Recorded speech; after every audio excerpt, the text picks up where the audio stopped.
أعوذ بالله السميع العليم من الشيطان الرجيم بسم الله الرحمن الرحيم وصلى الله على سيدنا محمد وعلى آله الطيبين الطاهرين.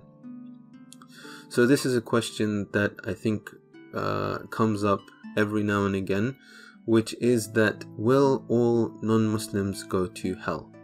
This is a question, I don't know how many times I've been asked this question, how many times I've answered this question. But it is something that everybody, I think, ponders on, especially when they are in an environment where they meet very many good people and they ask themselves that really is the issue of faith so divisive that it would end up with all these good people, at least as we perceive them, going to a place that is not, a place for bad people, which is hell. Sorry, not going to a place which is not for good people, which is hell. So, to answer this question, there have been a number of approaches, and it's always wise to think about the different approaches, but what I'm going to start off with is the mainstream approach. The mainstream approach to this question is that you really have two types of people that don't believe in the religion of Islam. The first type of people are people that are blameless. They don't believe in Islam because the message of Islam has not reached them correctly.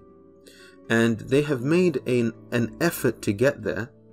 So they have tried to understand to the level of responsibility that would be on them. And of course, each individual is also different.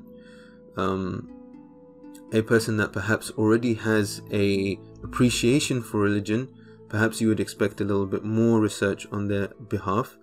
Or if they have something that particularly holds them onto their religion, like a religious experience, then you would perhaps expect them to investigate less, because for them they have achieved a certain level of certainty in what they have understood, even if we consider that to be a misunderstanding.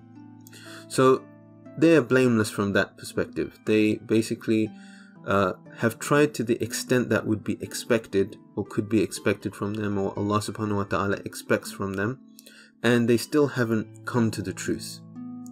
So those people, it is agreed that those people will not end up in hell, or if they end up in hell, it will only be for a certain amount of time until they are purified of their sins, but they will not remain in hell forever because they are blameless.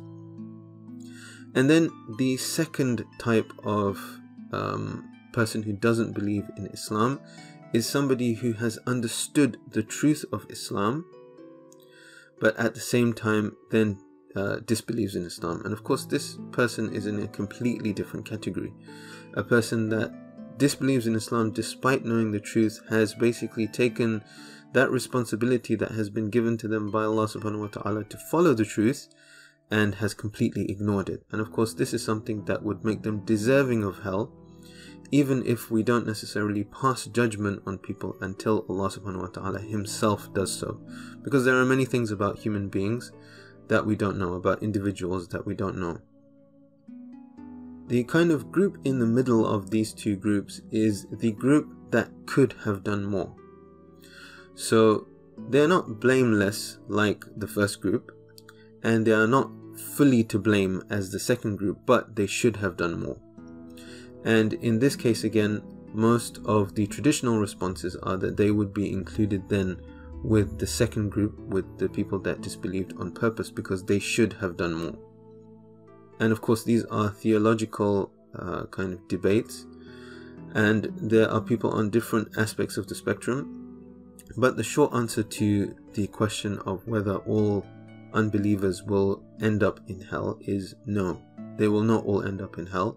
There is a system of justice, there is a system of mercy, and the mercy that we feel in our hearts towards other people is something that Allah subhanahu wa ta'ala has more right to than we do. If Allah subhanahu wa ta'ala decides that somebody is to end up in a place where wrongdoers and oppressors end up, then that person really must have merited to go there. So we don't necessarily have to judge them, or judge the people around us because we don't have all the information. But rather we should leave that judgment to Allah subhanahu wa ta'ala, and we should know that He is the one that will judge them in the end. And of course, this is where the situation is blurry, the situation is unknown. If our infallibles tell us that somebody is of the people of hell, then that is something that we take on board fully. But as individuals, we cannot necessarily come to a decisive conclusion where we ourselves don't know where we will finally end up. وصلى الله على سيدنا محمد وعلى آله الطيبين الطاهرين.